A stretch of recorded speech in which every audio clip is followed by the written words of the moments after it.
Spanish interpreter, please.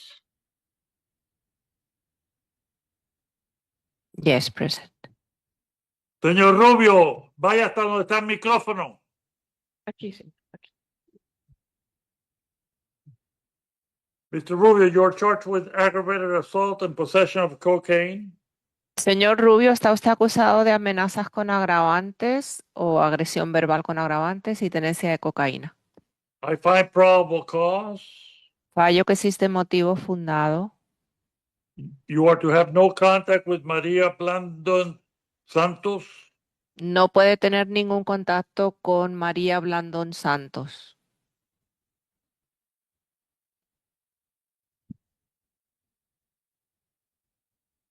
What happened to the records? Right? Yeah, Not over there? well, I'm looking. No. No.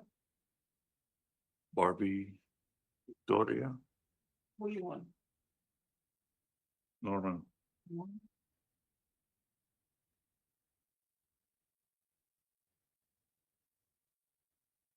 Your bonds will be $5,000 and $2,500 on count 2. Su fianza va a ser de $5,000 más 2,500 por el cargo número 2. And Judge, to have no. can Yes, Mr. ma'am. No. return one time with the police to get his belongings?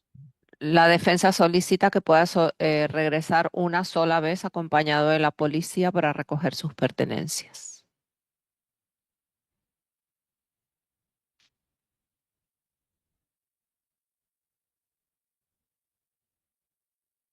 They don't live together. No viven juntos.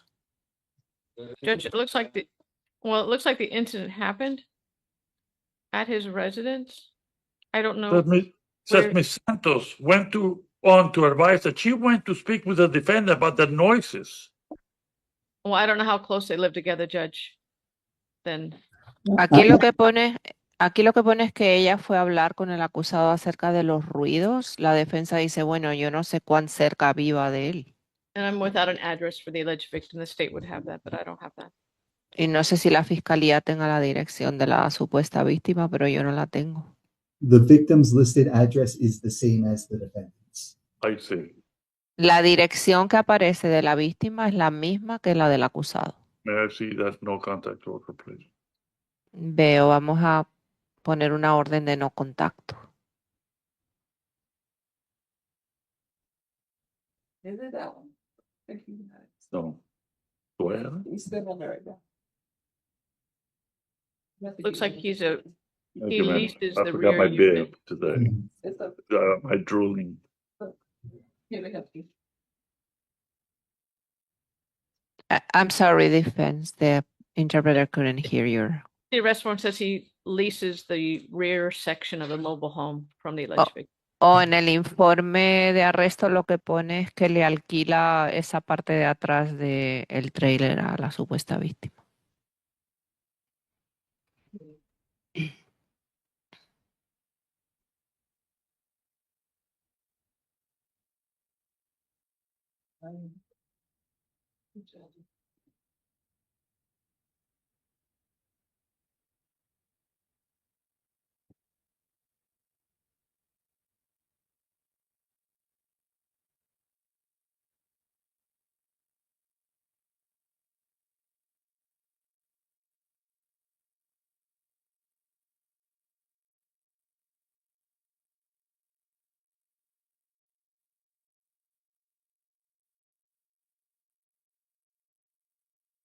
I have added the following. Defendant allowed to go one time with the press.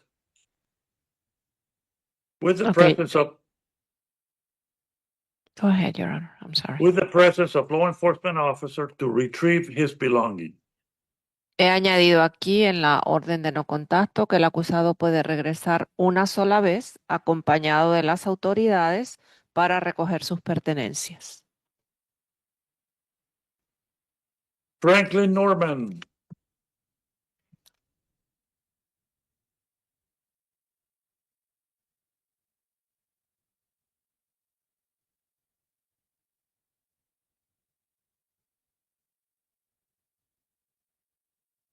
Mr. Rubio, you may step in the back.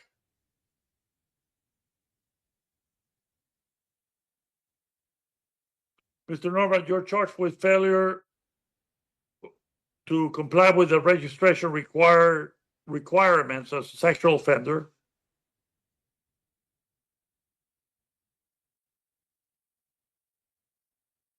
I find probable cause. Your bond will be $2,500. Judge, would you do any reduction? It looks like he was a few days late. Looks like he was supposed to have been there on the 30th and he didn't get there till the 4th.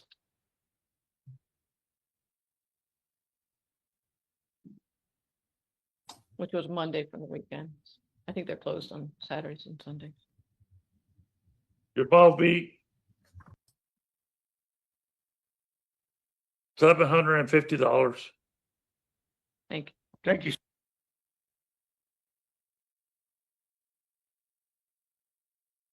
Alexis Acosta. Thank you, Ms. Corey. I did not notice that.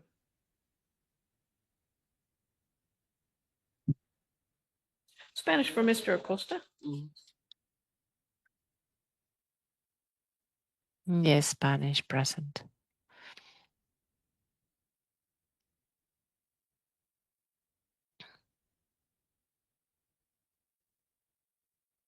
Mr. Acosta, you're charged with possession of methamphetamine, possession of paraphernalia, and trespass after warning. Tenencia de metanfetamina, tenencia de instrumentación de droga, entrar en propiedad ajena después de haber sido advertido. You are not to return to that address, No puede regresar usted a esa dirección. and I have entered an order prohibiting you from doing so. Y estoy firmando una orden prohibiéndole que lo haga. On the possession of methamphetamine, your bond will be $2,500. En la tenencia de metanfetamina, su fianza es de $2,500 $500 on each of the other two counts. y $500 por cada uno de los otros dos cargos. Judge, would you consider the TAP program for Mr. Acosta? La defensa solicita el programa TAP para el señor. Is there anybody here from TAP? Yes. Will you be able to help him? Possession of residual methamphetamine and trespassing is just homeless. I will refer him to TAP with the alternate bonds of $2,500, $500, and $500. Vamos a darle un referido para el programa TAP. Como fianza alternativa va a tener $2,500, por un lado 500 y otros 500. And can we give him a future court date, please? ¿Me dejan hablar? Can I be allowed to speak?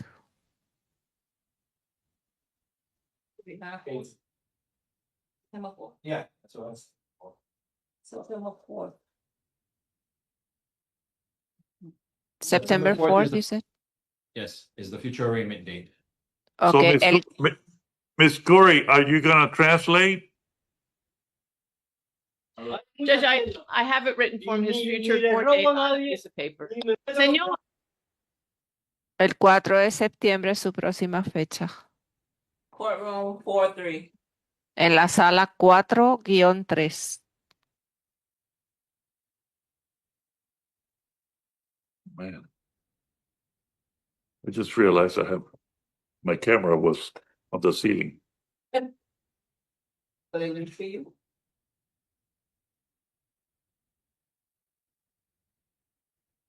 Are you on camera on these phones? No. Geraldo Lucena Ferreira. Your Honor, Mr. Lucena has a hold for immigration. Thank you. Ok, le informan a su señoría que el señor Lucena tiene una retención de inmigración.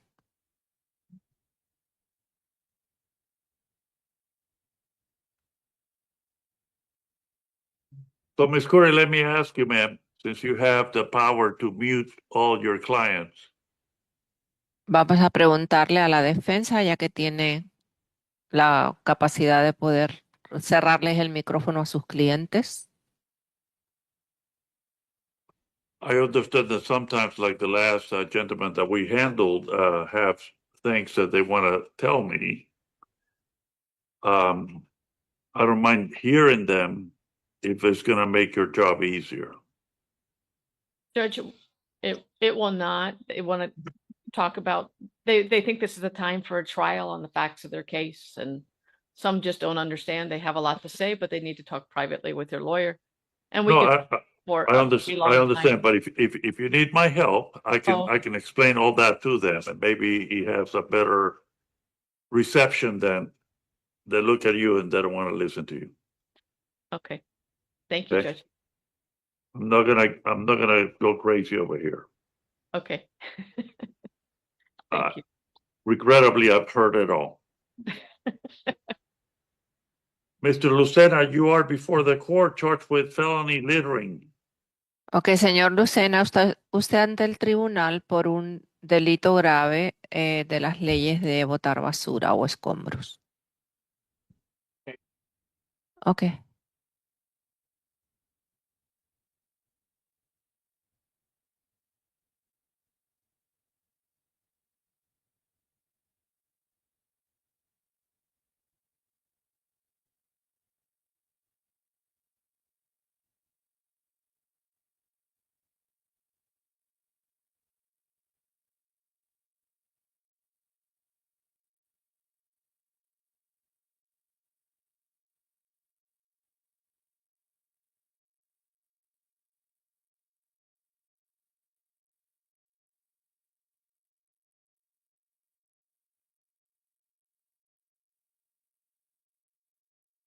How long have you lived here? ¿Cuánto tiempo lleva usted viviendo aquí? 4 años. 4 years. Who do you live with? ¿Con quién vive? Yo vivo ahorita con una puertorriqueña. Right now I'm living with a Puerto Rican woman.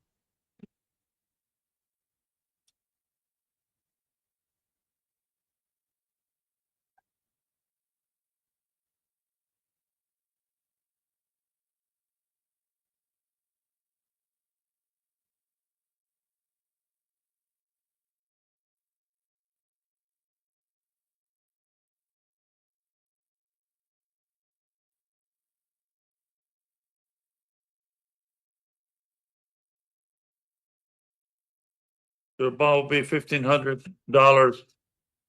La fianza es de $1,500. Tyrese Leon Pratt.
Mr. Pratt, how long have you lived in South Florida?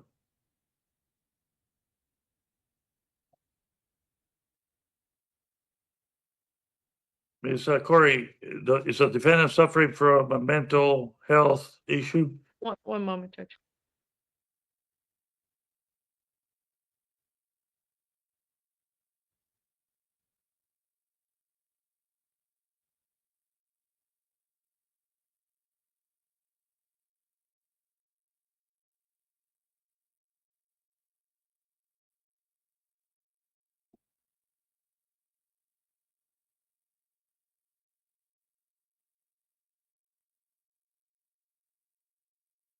For the record, I'm entering a no contact order with Jasmine Flores.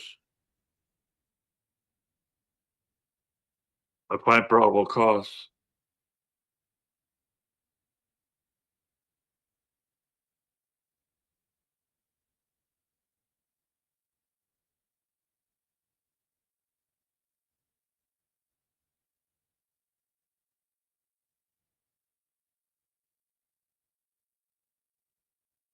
Let me have that no contact order, please. I see an address here. Me get it up. Sorry, man.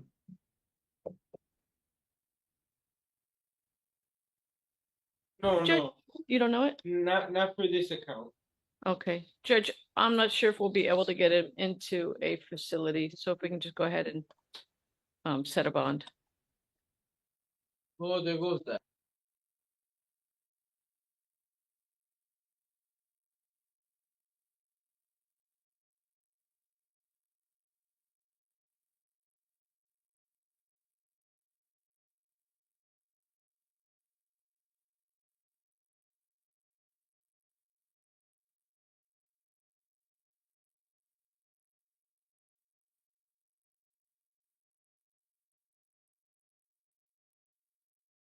Is this a felony petty theft? Because it's a cat. No, it looks like it's just a regular petty theft here. Actually, no, with prejudice. It says F3, but I'm just trying to figure out whether theft of a So you cat. think go to So what happens there is that officers have a pull-down menu when they write their A forms. They often just click the first thing that looks right, even if it's wrong. And so most likely he meant to do regular petty theft, but accidentally clicked the petty theft that has with prejudice when there's a prejudice exhibited here. So that's probably what happened. They don't pay Unintentionally. attention to the drop down boxes when they click on them, and then people end up staying in custody longer because they can't pick the right box on their computer. Judge, Mr. Pratt indicates that he's been arrested under the wrong name. His correct name is Marquis Tiarak. He is willing to get hospitalization. I can reach out to the hospital and see, now that I have his information, I can reach out to the hospital. Is that something that you would be willing to do? And by do, what is it that you mean? To send him over to Southern Winds Hospital if they can confirm his benefits. Do somebody come to the jail and do it? The jail will actually transport straight to the hospital. So the corrections officers will pick him up from the jail and transport him straight to the hospital. And it's a then lot- it's a lot hospital. if he doesn't qualify, they'll bring him back. Well, only if he qualifies. So if we reset this case for the afternoon, I'll reach out to the hospital, give him his information. They'll run him in their computer system to see if he qualifies by having benefits. And then if he has benefits, then they'll accept him. The court So can- you're asking me to pass him to this afternoon for that purpose? Right. Okay, I'll pass him to this afternoon. Okay, thank you. Amari Pacheco.